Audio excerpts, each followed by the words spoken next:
दोस्तों सबसे पहले आप लोगों को एक छोटा सा फैक्ट बताता हूँ। क्या आप जानते हो मुकेश अंबानी को अपनी कंपनी रिलायंस से 2019 में 15 करोड़ की सैलरी मिली, लेकिन अंबानी का ये जो घर है एंटीला, इसका सिर्फ लाइट बिल 9 करोड़ रुपयों का था।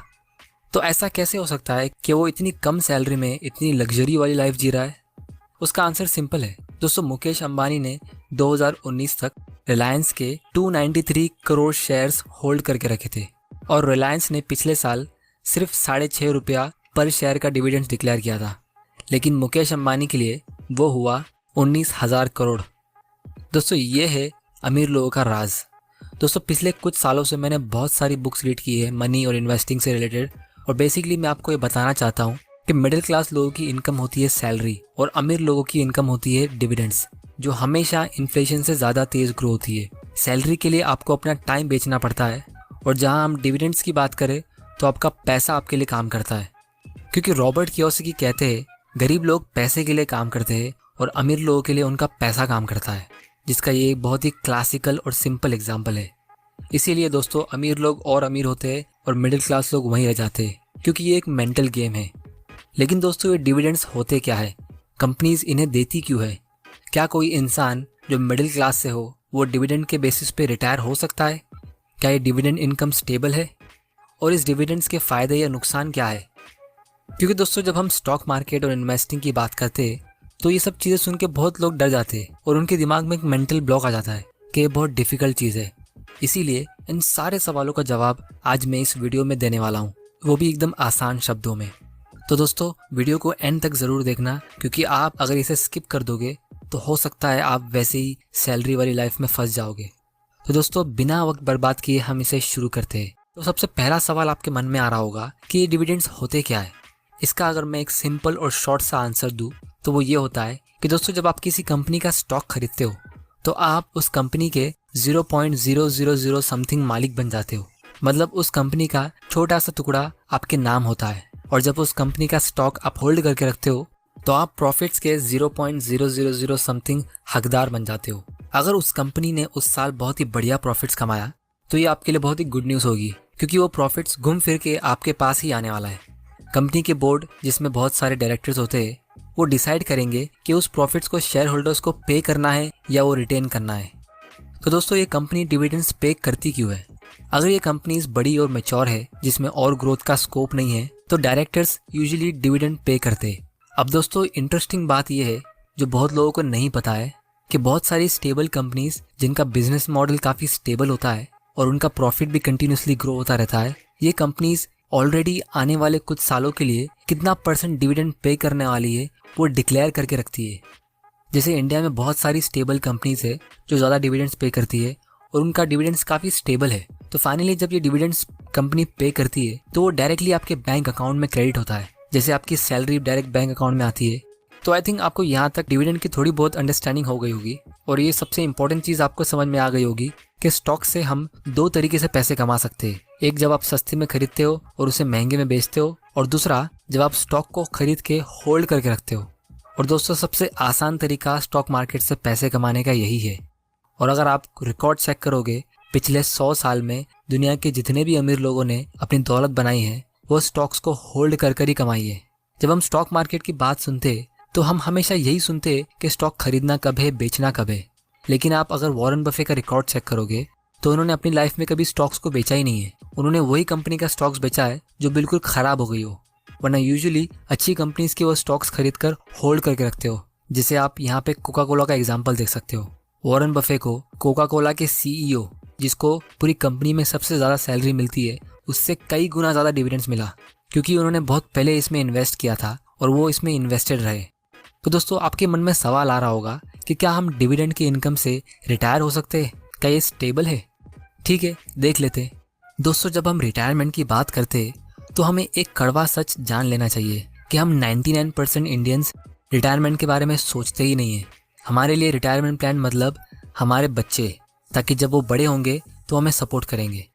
थोड़े बहुत लोगों के लिए उनकी प्रॉपर्टी का रेंट रिटायरमेंट होता है, और बाकी थोड़े बहुत लोगों के लिए उनकी सेविंग्स होती है जो रिटायरमेंट में काम आती है, जो महंगाई की वजह से हर साल एकदम सूखे पापड़ की तरह हो जाती है। जो मेरे हिसाब से बहुत ही सैड बात है, क्योंकि रियल एस्टेट में इन्वेस्ट करने के लिए आपको बहुत बड़ा अमाउंट चाहिए और स्टॉक के बारे में तो कोई बात ही नहीं करता है क्योंकि वो बहुत रिस्की लगता है। तो चलिए आगे बढ़ते हैं सेकंड पार्ट की तरफ कि हम डिविडेंड्स के थ्रू रिटायर कैसे हो सकते हैं। तो दोस्तों सबसे पहले मुझे बहुत लोग कहते हैं कि स्टॉक्स बहुत रिस्की है, लेकिन दोस्तों मैं बता रहा हूँ स्टॉक्स बिल्कुल भी रिस्की नहीं है। इसमें नहीं इन्वेस्ट करना उससे बड़ा रिस्क है और ये चीज आपको वीडियो के एंड होने से पहले बिल्कुल समझ में आ जाएगी। और दोस्तों यहाँ मैं स्टॉक्स को लॉन्ग टर्म के लिए इन्वेस्ट करके होल्ड करने की बात कर रहा हूँ।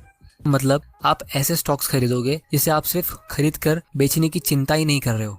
अब ये बात बहुत सारे लोगों के सर के ऊपर से जाएगी कि आप बेचोगे नहीं तो प्रॉफिट्स कैसे कमाओगे। तो मैंने आपको बताया स्टॉक मार्केट से प्रॉफिट कमाने के दो तरीके हैं, एक होता है कैपिटल गेन्स, दूसरा होता है डिविडेंड्स। तो यही चीज दोस्तों मैं आपको सिंपल कैलकुलेशन करके दिखाता हूँ कि कैसे आपका डिविडेंड इन्वेस्टिंग दुनिया का सबसे बेस्ट ऑप्शन है रिटायरमेंट के लिए। दोस्तों जब आप कुछ अच्छी कंपनीज के स्टॉक्स खरीद के रखते हो तो आप यूजुअली 15% के आसपास का रिटर्न एक्सपेक्ट कर सकते हो। यानी अगर आप 1000 रुपया फिक्स डिपॉजिट में इन्वेस्ट करते हो जिसमें आपको 7% इंटरेस्ट मिलता है, तो अगले साल आपको 70 रुपये का इंटरेस्ट मिलेगा और 10 साल बाद भी आपको 70 रुपये का ही इंटरेस्ट मिलेगा और 20 साल बाद भी सेम 70 रुपये का इंटरेस्ट मिलेगा, इससे कम नहीं और इससे ज़्यादा नहीं। लेकिन दूसरी तरफ जब आप 1000 रुपया स्टॉक में इन्वेस्ट करते हो और अगर आपको कंपनी सिर्फ 2% का डिविडेंड पे करती है तो आपको मिलेंगे 20 रुपये। लेकिन 10 साल बाद जब कंपनी 15% के रेट से ग्रो होती है तो स्टॉक का मार्केट प्राइस होगा 4000 के ऊपर और कंपनी जो डिविडेंड पे करेगी वो आपको मार्केट प्राइस के हिसाब से पे करेगी, यानी उसका 2% होगा 81 रुपया। तो यहाँ आपने कुछ साल सब्र किया और उसका फ़ायदा आपको रिटायरमेंट से पहले मिलना चालू हो जाएगा। और जब आप 20 साल तक इन्वेस्टेड रहोगे तो आपका स्टॉक प्राइस 15% के रेट से 16,000 रुपये का होगा और आपका डिविडेंड 300 रुपये के ऊपर का होगा।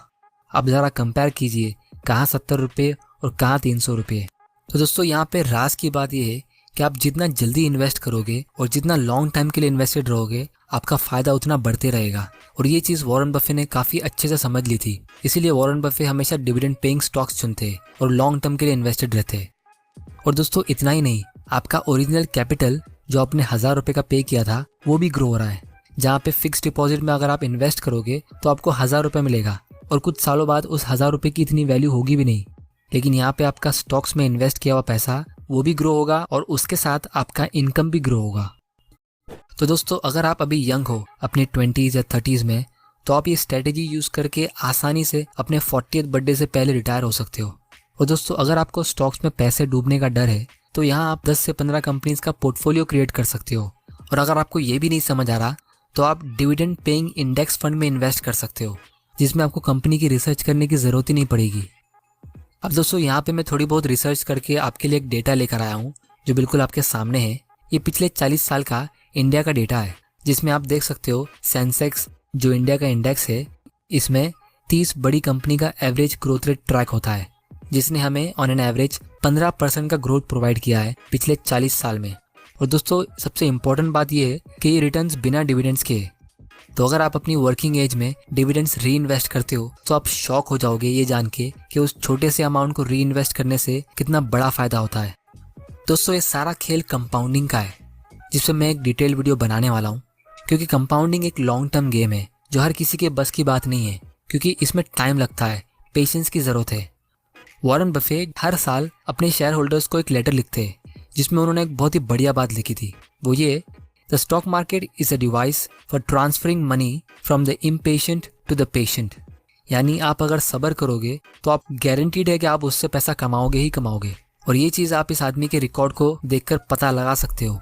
और दोस्तों आपको मैं बताना चाहूँगा कि डिविडेंड इन्वेस्टिंग का कॉन्सेप्ट नया नहीं है। आज से लगभग 150 साल पहले दुनिया के सबसे अमीर आदमी ने एक बात कही थी, do you know the only thing that gives me pleasure it is to see my dividends coming in. वो उसने क्यों कहा था ज़रा गौर कीजिए, क्योंकि मिडिल क्लास के लोगों को इनकम का एसएमएस सिर्फ एक कंपनी से आता है लेकिन अमीर लोगों को उनकी इनकम का एसएमएस 10-15 कंपनी से आता है। और दोस्तों लास्टली इन्वेस्टिंग काफ़ी सिंपल है लेकिन ईजी नहीं है। इस सिंपल प्रोसेस को कॉम्प्लिकेटेड बनाते हैं फाइनेंशियल इंडस्ट्रीज के लोग जो आपसे पैसा कमाना चाहते हैं। और कुछ लोगों के लिए इन्वेस्टिंग हमेशा डिफिकल्ट रहेगी जो कॉमन सेंस यूज़ नहीं कर सकते, जिनको लालच होती है, क्योंकि investing is all about common sense. और मेरे हिसाब से दुनिया में अमीर बनना इससे ज़्यादा आसान पहले कभी नहीं था। आपको थोड़ा बहुत फाइनेंस को सीखना होगा और फाइनेंशियली अनब्रेकेबल बनना पड़ेगा। तो दोस्तों आई होप आपको इस वीडियो से कुछ सीखने मिला हो।